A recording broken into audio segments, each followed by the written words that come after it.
Chapter 21. Work to Do. Time passed quickly. Before anyone could count the hours, Qui-Gon and Obi-Wan were taken off leave and slated for a mission.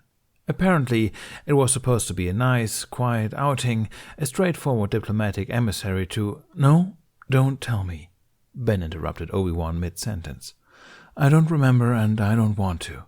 This is your life now, not mine." The apprentice quieted, but frowned slightly at the other Kenobi's words. "It's your life too. Just because it's changing now doesn't mean it didn't happen to you, right?" The raw, childish conviction in Obi-Wan's eyes only annoyed Ben so much because the boy was right. "I suppose," he conceded. "But the point still stands. I don't want to spoil anything for you." Obi-Wan understood, but he couldn't help it if he was curious. "But isn't it all the same in the Force?" he asked in his most sagely voice. Ben glanced down at him sidelong. "Not in this situation. If all were the same in the Force, why would I be here?" Obi-Wan didn't miss a beat. "Now that you are here, all that you change is in the Force's control. If you were to tell me anything, it would be the Force's will. But it is not the Force's will, and therefore I will not tell you. That supposes that the Force's will operates in a linear cause and effect way, which your own existence has proven to be an indefensible assumption. A single exceptional circumstance does not preclude the legitimacy of well-documented archetype." Obi-Wan shrugged in that smug way that teenagers adopted around this age, pretending that they knew everything in preparation for the imminent coming of age when they would, doubtless, actually know everything. The fact that Ben could restrain himself from rolling his eyes was a miracle. "The Force works in mysterious ways, Master," said the omniscient youth. "Yes, it does," Ben said in a dry, masterly tone. "And your senses are not yet so finely attuned to sense the fullness of its intricacies, Padawan. Now run along to your master, and for Force's sake, wherever you're going, don't talk yourself into disaster." They reached the landing pad where Qui-Gon was waiting. Obi-Wan gave Ben one last wave and disappeared into the ship.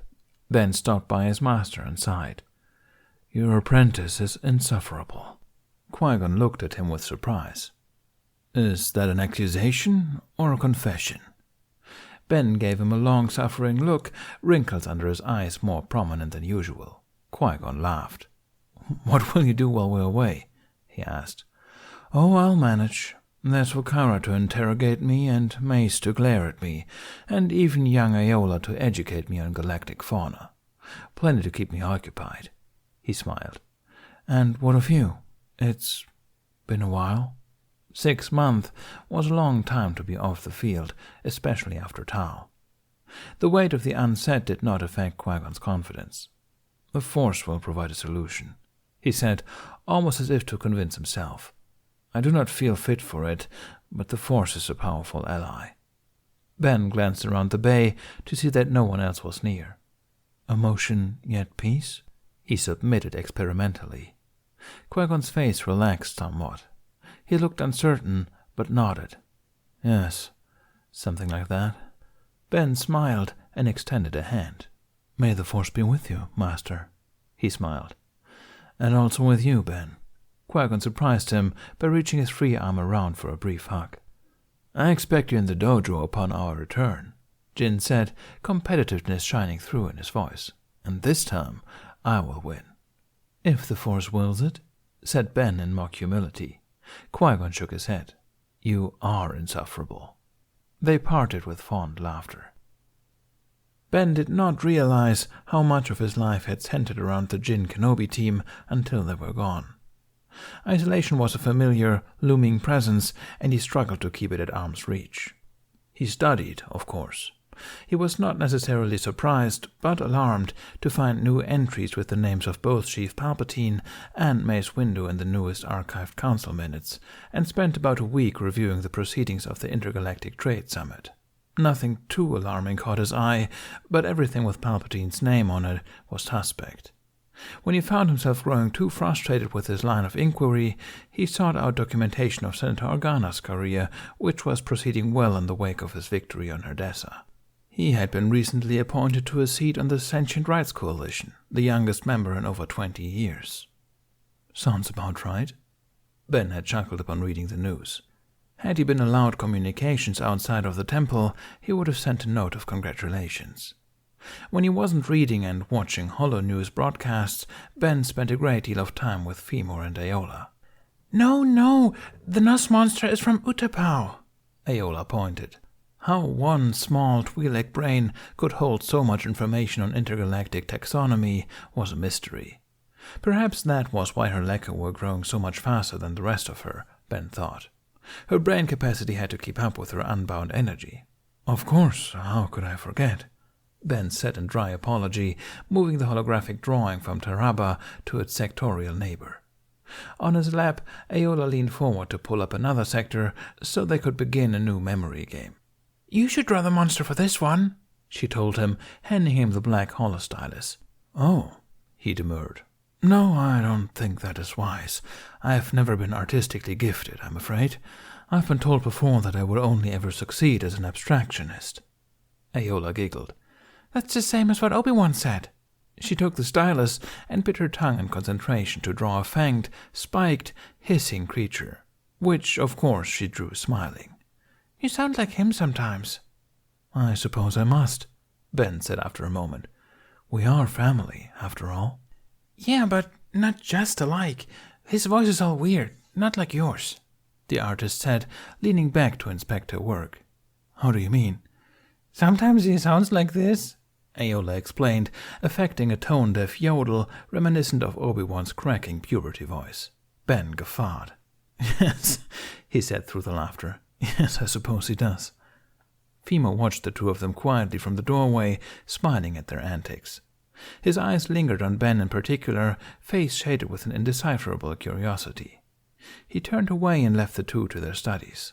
He listened to the conversation as he retreated down the hall towards his quarters. You should draw this one, Master Kenobi, please? A sigh from Ben. I will do what I must. Quiet for a few beats. You should draw a drop coming off its tooth. Why? Because it's venomous.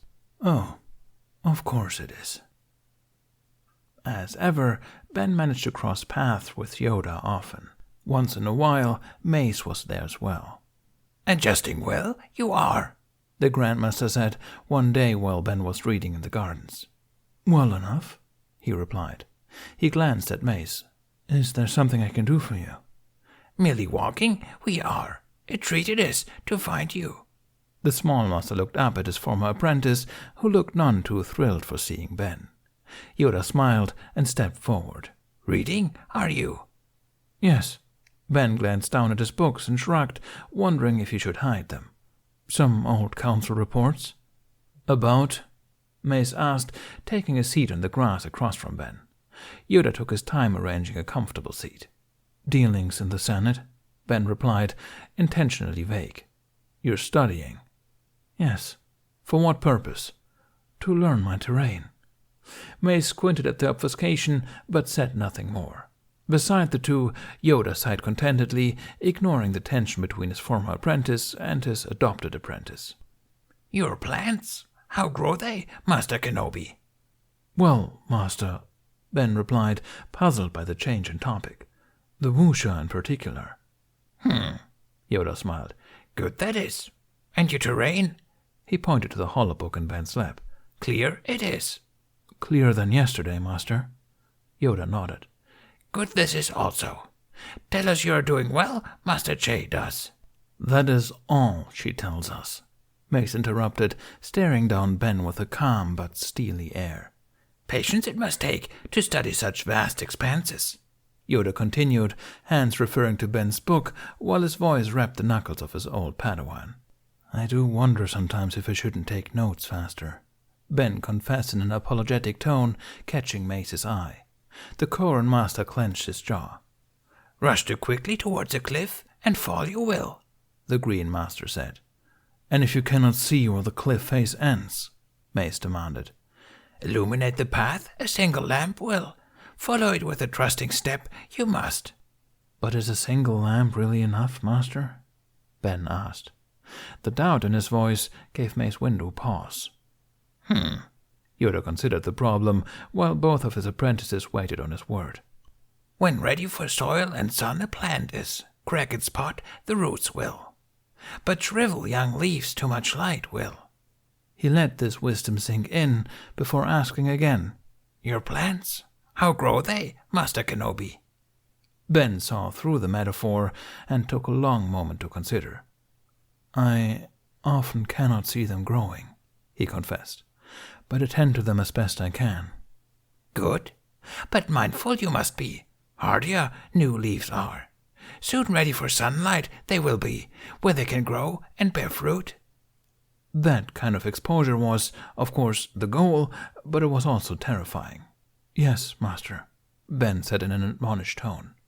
Mace watched the exchange in silence, eyes somewhat softer than before. They listened to the fountains, the leaves, the younglings across the garden. The plants around them grew at a microscopic pace. Yoda smiled. A nice day it is. Come, meditate with me. He gestured to the two grown men as if they were younglings. Obediently, after sharing a brief glance of truce, Ben and Mace tucked up their knees, bowed their heads, and followed the Grandmaster into contemplation. It took a full month before Qui-Gon and Obi-Wan returned. Their simple diplomatic mission had turned into a plot straight out of a holo noir. The senator had been embezzling funds his secretary covered for him because he had dirt on her scandalous sexual liaison with the Prime Minister's brother, who was married. The day after Obi-Wan had unwittingly uncovered the incriminating ledger, the secretary was found murdered in the senator's office, but after a long investigation, the Jin Kenobi team concluded that it was not the senator who was guilty, but his mistress, who'd blackmailed the senator into fraud in the first place. Ben nodded, eyes wide in freshly upturned memory. I really had forgotten about that one. I don't see how, grumbled Obi-Wan, pulling off his boots for the first time in a week. That cabinet was memorable in the worst of ways. I'll never forget it. Qui-Gon chuckled, sharing a knowing look with Ben. Ah, youth, he said, and Ben laughed. Obi-Wan blushed and sulked again out of spite. Are you here for long? Ben asked as they shared dinner. No, I'm afraid. The council wants to see us again in a few days. Of course. Both Kenobis picked at the food in an identical show of disappointment. But I think we might have time for a spa tomorrow, Qui-Gon amended. Ben and Obi-Wan perked up at that and ate the rest of the dinner without fuss. Neither of them seemed to notice the humor of the similarity, so Qui-Gon kept his smile to himself. Qui-Gon's use of Form 3 seems to be coming along nicely enough, O Master of Masters. Femur found Ben in the dojo showers. The freshly washed master chuckled. Well enough. I think he's only trying to beat me now, Ben said, toweling his hair dry. Femur tilted his head curiously. Wasn't that the plan all along? Oh, Ben paused. Of course.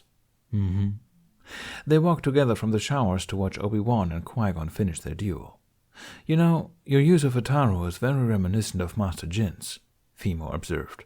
Form 4 looks similar in humans. I saw you use a bit of Mikashi as well, did I not? Ben shrugged noncommittally. What can I say? I'm a jack of all trades. And a master of none, Femur quipped. Neither of them said anything as they watched Qui-Gon execute a Mikashi riposte almost identical to the one that Ben had used earlier. Who did you say your master was, Ben? Femur asked conversationally. Master Yoda. Really? Femur seemed surprised. I feel like I would have remembered that. Not necessarily. I had a complicated apprenticeship. I'd rather not talk about it, if I'm honest. You're telling me. But all right. The taller man conceded, though it was obvious he didn't want to. After a thoughtful pause, Femur said, You know, Master Yoda's style of Ataru is very different from Master Jin's, and yours. What are you saying? I'm not saying anything, Femur shrugged, merely observing. He glanced between Qui-Gon and Ben with that look in his eye again. Eventually it disappeared, and he shrugged. But I suppose you're right. Ataru just looks similar with humans. And of course, about everything else, every week on the same day at the same hour, Ben found himself sitting in the same chair in Vukara Che's office. He wondered if he wouldn't leave a permanent impression on the cushion. The months of conversation revealed many facets of Ben's life. most of them unpleasant. In the 6th month of his censure, he had to confess to her that he'd begun suffering nightmares. She'd asked if he needed a guided meditation to process them, but he'd replied that he only told her as a matter of duty. He had plenty of experience in dealing with night terrors. She'd made a note about that. They talked about his time on the council, how he'd been habitually drawn up in senatorial affairs from a young age, how he'd first decided to grow a beard because he looked like a baby without it. "And what if Obi-Wan gets a similar idea?" Vocara had asked in jest. "A fair point. Hopefully something will happen to convince him to do otherwise. I'll have to talk to him about that. Although," he stroked his beard, cheeks dimpling slightly, "I must say at this point in his life he probably couldn't grow a whisker if he tried. And believe me, he's tried." They both laughed about that. It had been a bright spot in Ben's torrid confessions, and was unfortunately one of the last laughs they would share in Vocara's office before his 9 months of mandatory visits were up. They spoke also of his brushes with Darksiders, his own temptations. They spoke of the blood on his hands from the war, how when he died he hadn't seen the temple in over 20 years. They spoke in vague terms, without names or specifics. Vocara's notebook still grew inches thick. One particular day, however, trumped all others. It happened a short 5 weeks before his last meeting. When Ben arrived, Vocara seemed to have an agenda. "Ben," she said seriously, brows furrowed in worry and something else. "I know you probably have something prepared, but I'd like to ask you something today." She was asking permission to question him, he realized. "Very well," he allowed, disturbed to see her usual confidence subdued. She fiddled with her stylus. "Did the Sith really come back?" Ben froze on the spot. Had she warned him what she wanted to ask him, he would have refused. "Yes," he heard himself whisper. Vocara blinked rapidly, swallowing stiffly as she jotted down her notes. There was a vast silence as she gathered herself. "You've already told me something today, but I wanted to ask you something else," she prefaced. Ben grit his teeth, everything in him wanting to leave, everything in him feeling bound to stay for the sake of Vocara's fragile composure. "Did they kill any Jedi?" Even if he hadn't said anything, the answer would have been obvious on his face. "Yes," he said.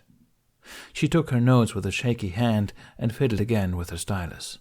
She was going to ask another question, Ben realized. He began to open his mouth, and escape brewed on his tongue when she asked, "How many?" Just before Ben could invoke the rights of their agreement, his ears relayed the contents of a question to his brain. His mouth paused as the rest of him tried to answer the query internally. He could not answer, not even for himself. His eyebrows twitched. His frown went through several stages. First surprise, then confusion, then a final, sad realization. "You know," he said, looking at the wall like a man lost on a barren moon. He was speaking to Ben Kenobi as much as he was to Vocara. "I've never tried to count them all at once." Vocara felt her heart crack. He looked to her, mind flung far from their agreement, from their meeting, from his censure. In his eyes, he looked like a lost boy. "I don't even know," he said, helpless. I only know the opposite figure." "What do you mean?" "I only know how many Jedi they didn't kill." Vocara was loath to ask, so she whispered her question. "How many?" "Well, there was..." Ben silently ran through the names he'd heard over the years. Shaak Ti, Ferros Olin, Quinlan Voss, Yoda? 5? No, wait, 4. Shaak Ti had been killed, he remembered. Or, he looked up and saw Vocara's horror painted in shades of blue. Or maybe, by the end, it was just one. Just me. I hope not. I always hoped not, but I was never sure. He rambled, looking just as lost as before. She watched him in stunned silence. I'm still not sure. Vocara felt as though she should ask another question, but could not find her voice. After a while, they left each other in silence. She began a new sheet of flimsy for her notes. It would be the shortest entry in a booklet. Sith killed all. Ben was the last. She stared at the sheet in silence for a long time. Fighting back tears, she sunk into meditation, sensing the light of every Jedi in the temple. She counted 10,792 lives shining all around her, strong in the Force, alive. She went back to her desk, added the number to her notes, and wept. Plumbing the depth of Ben's pains and history was an arduous task only lightened by the reality of the here and now. Here was an opportunity. Here was a second chance. Now was his chance to work towards the balance that they'd never found in the past. Now he was not alone. Now he had friends like Vocara to help him. And it seemed to solidify a bond that had been forming over the many months together. They were natural enemies, patient and healer, stubborn will against stubborn will. But they were both Jedi. They both knew the truth, and they both looked hopefully to the future. During the last month of their appointments, they spoke for the full hour and then some, about Ben and the Force, about the future. "You realize that next week will be our last meeting," Vocara told him one day, tidying her sizable stack of flimsy sheets. "Well," Ben said, "I have a rather important week in front of me, don't I?" The week was even more important than Ben could have anticipated. After Qui-Gon and Obi-Wan had resumed their normal lives of continual missions with hardly a week's rest in between, Ben found companionship with Femor. They ate together, shared drinks together, Caff at Femor's and tea at Ben's. They dueled together, Ben Sarisu continually outshining Femor's preference for Niman, but often by a thin margin. They spoke of Ayola and the Force and teaching. They laughed at each other's stories and bonded over their mutual friendship with Qui-Gon. Near the end of Ben's censure, Femor had begun to grow quieter in their conversations. He watched Ben more than he spoke, often with a glint in his eye, a question waiting to be asked. Ben hardly even noticed. Femor had been looking at him oddly for months now, to the point that Ben had stopped paying attention. It was this inattention that would eventually expose the mystery. "And of course we're both disgusting, hair grown out, beards full, a mess. My braid has stuff growing in it. And Qui-Gon's master, Dooku? Oh, you know him? Well, he was the first person we run into as soon as we land." "Oh no," Ben smiled at the tale. "Oh yes," Femor grinned. "And he looks right over me to Qui-Gon and looks him up and down and says..." Femor tipped up his chin and affected a Basque core world accent. "You look like an overgrown, flea-bitten lothcat. Force's sake, Qui-Gon, go bathe." Ben laughed heartily at the impersonation. Femor continued. "And then as he's leaving, he goes, 'And cut off all that ridiculous hair.' And I've never seen Qui-Gon puff himself up quite like that.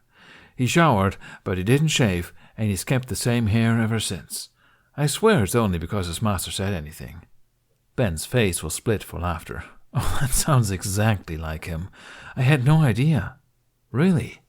Femor said through his chuckling. "I imagined you would have been around at the time. When did you two meet?" "Oh," Ben floundered, "when I was an apprentice. But I was too young then, I imagine." Femor said, a bit too bluntly. He shook his head and smiled. "Having Qui-Gon as a master, it's an experience unlike any other." "Oh, I'm sure," Ben smiled. "He drinks more tea than water." Ben laughed. "Yes. Gets up before dawn, obsessed with the living Force to a fault." "Oh, finally someone else who sees it," Ben exuded. Femor laughed. He began watching Ben more intently, even as Ben had his eyes tossed back in memory. Talks back to politicians, befriends street beggars and riffraff. Yes and yes. And of course he never listens to anything the council says. Ben giggled. Truer words have never been spoken. Femor smiled, but it didn't quite reach his eyes. "I suppose that must run in the family, eh, Obi-Wan?" "Well, it's not my fault that he set such a horrible example for—" Ben froze and turned to Femor in shock. They stared at each other in equal surprise, Ben's face tinged with horror, Femor's with soft victory. "What did you call me?" "Ah," Ben said, and ducked his head. "See, I didn't expect it to be that easy." What?" Ben was reeling. "Your name isn't Ben, is it?" Ben snapped his mouth shut to gather himself. "I don't know what you're talking about. Of course it is. Your name is Obi-Wan Kenobi. That's absurd. That's why Qui-Gon listens to you. That's why you know so much about him, about Obi-Wan too. That's why your fighting styles are so similar, and why you sound like Obi-Wan sometimes. The glint that had been in Femur's eyes for months was now a beacon, shining with confirmed suspicion. He bored with unnerving calm. That's why when you found out about me, you worked so hard to get us to come to a truce. That's why you've somehow adopted yourself into our lineage, because you are a part of the lineage. You are Obi-Wan Kenobi, and you were Qui-Gon's apprentice. The quick-fire accusations left Ben with nothing to say. He struggled to find a defensible cover story. He began stupidly. He'd never been struck so witless in all his life. What you propose is impossible, he flubbed. Femur, Obi-Wan is 15 years old. I'm in my 30s. We're both here at the same time. What do you make of that? Time travel, of course. The man shrugged. What? How? I know it's a fringe theory, but I've had a contact over at Coruscant Core University, and he's made some compelling presentations over the years. Admittedly, he's a total eccentric, and the science is light years away from creating anything practical, but Ben could hardly believe his ears. How long had he known? The Force works in mysterious ways, does it not? Ben couldn't speak. Well, yes.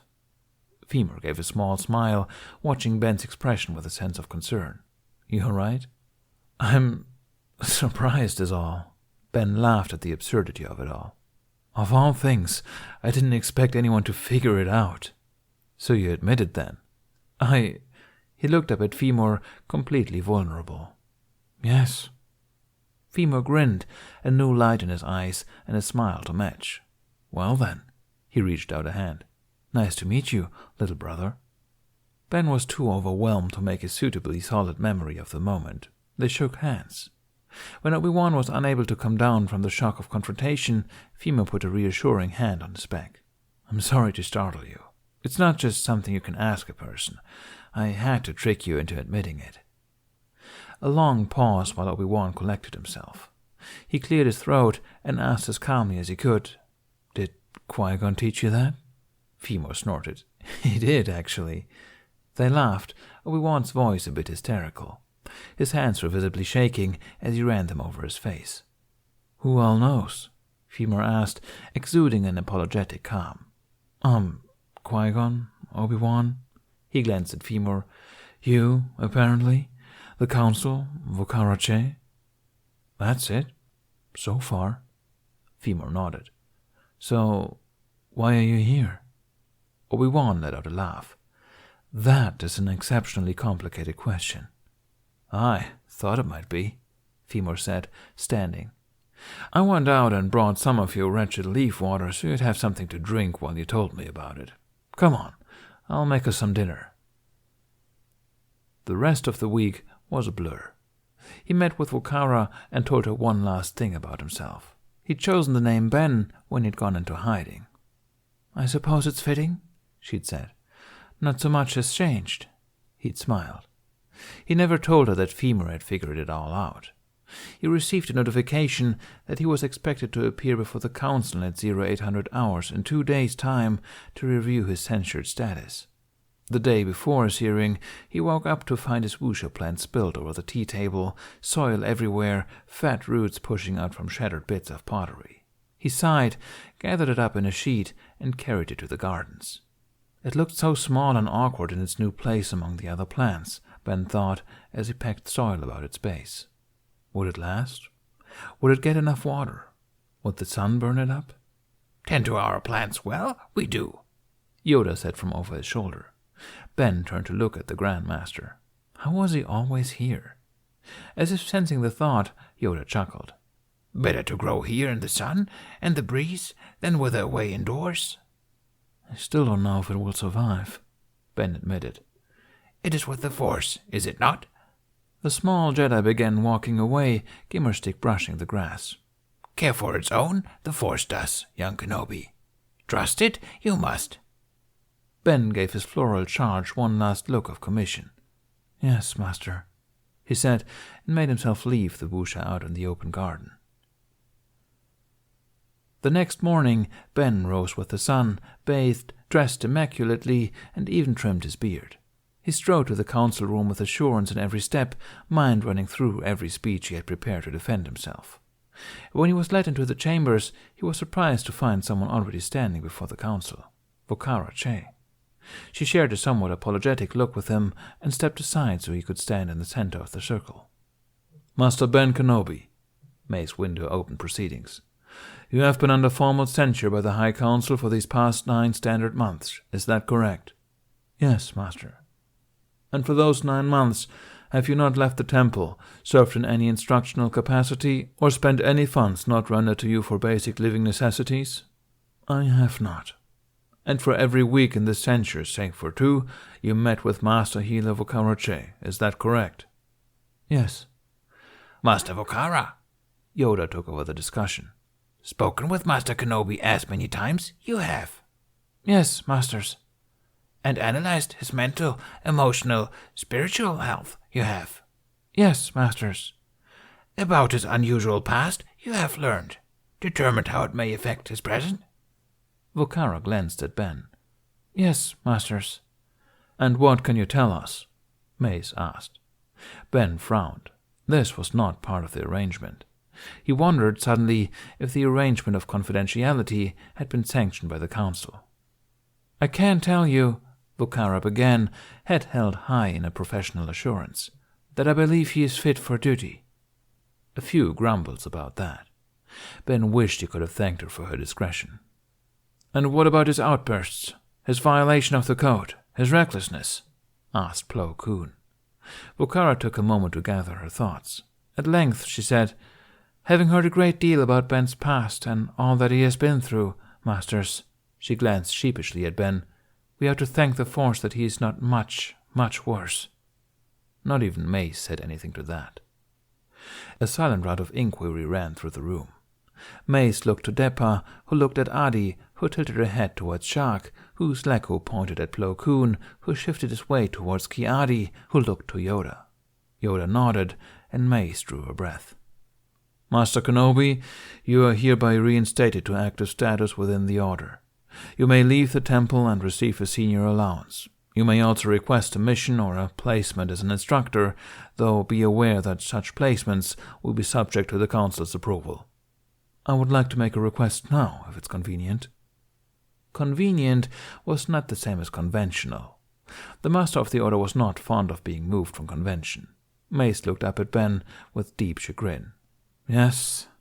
If the Council sees fit to assign me to any mission in the future, which I admit seems an unlikelihood, considering my own reprehensible behavior on my last assignment, I would like to humbly submit a request for missions within the Galactic Senate." Most everyone in the room seemed surprised by that. Everyone but Yoda. "Know your terrain well? You do," the Grand Master observed. Ben squared his shoulders and added, "Specifically with Senator Bail Organa from Alderaan, if possible." He was surprised to hear some soft muttering at that, but Mace only blinked and said, "Very well. Your request will be duly noted, Master Kenobi." He waited briefly for any forthcoming comments from the rest of the council. There were none. "Let the record indicate that Ben Kenobi was reinstated from censure on today's date," Mace said. "Master Che, you may go." After Vocara left, the council members filtered out of the chambers behind her until only Yoda and Ben remained. "Growing well in the garden your plant has been." "For 1 day, Master," Ben said. Yoda shrugged. "A day, a year, these measurements matter not. All is one in the Force when its will we follow. Know this you do, Obi-Wan. Come, sit." Obi-Wan did so, kneeling on the ground in front of Yoda's chair, so the two were almost eye to eye. "Told much to Master Vocara you have. Much about the future, about your past, Tell me." "Master Yoda," Ben broke in. "I can't—" Yoda held up a hand for silence. Ben quieted. "Tell me not of the future, or of the past, or of yourself. Tell me not of what told Vocara you did. Tell me only of what you learned you have for the Jedi. What learned you have in here." He poked a claw at Ben's chest. Ben took a deep breath, sifting the tidal wave of answers that rose in his chest. "A darkness looms," he told the Grand Master. "One that we cannot see, one we will not see, not even you. It will come to us from within. Fear? Yoda guessed. Yes, Master, and more. That is why I am so loath to speak of it all, why I cannot tell you or the Council. I do not want to be the instigator of the very darkness I seek to guard against. Yoda nodded sagely. Wise you are. Know well the virtue of caution, you do. But be mindful, Obi-Wan, of the Force. Bring you and your knowledge back here to hide it did not. Share eventually, you must. Be prepared, you must. I know, Master. Obi-Wan bowed his head.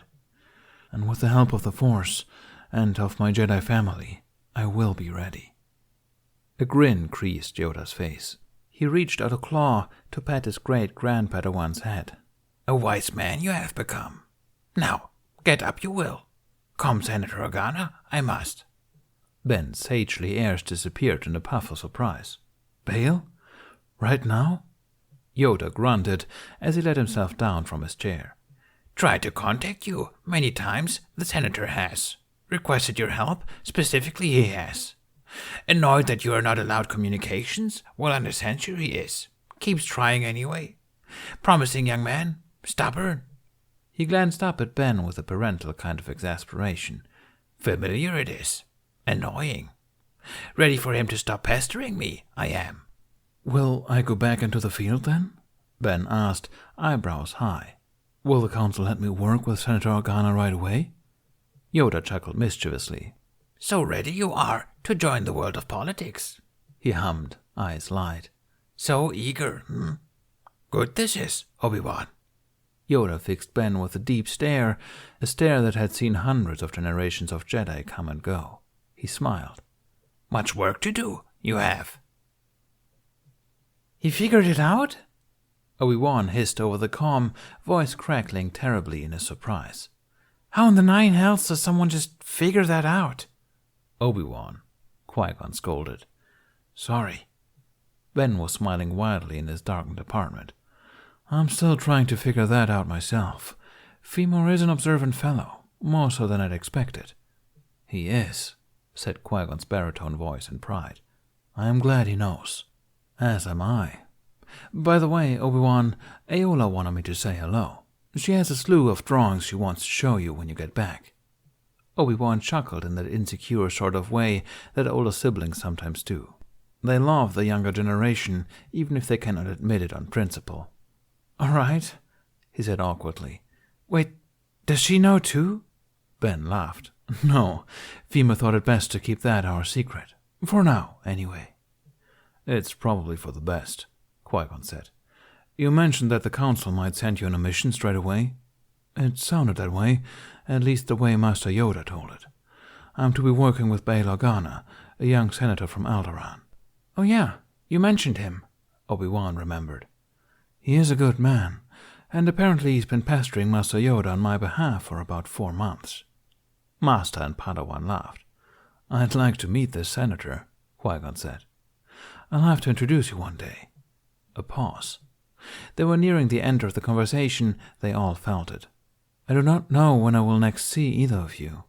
It made him feel far more nervous than he would have expected. We will see each other between missions. It is the way of things. Of course. Of course they would.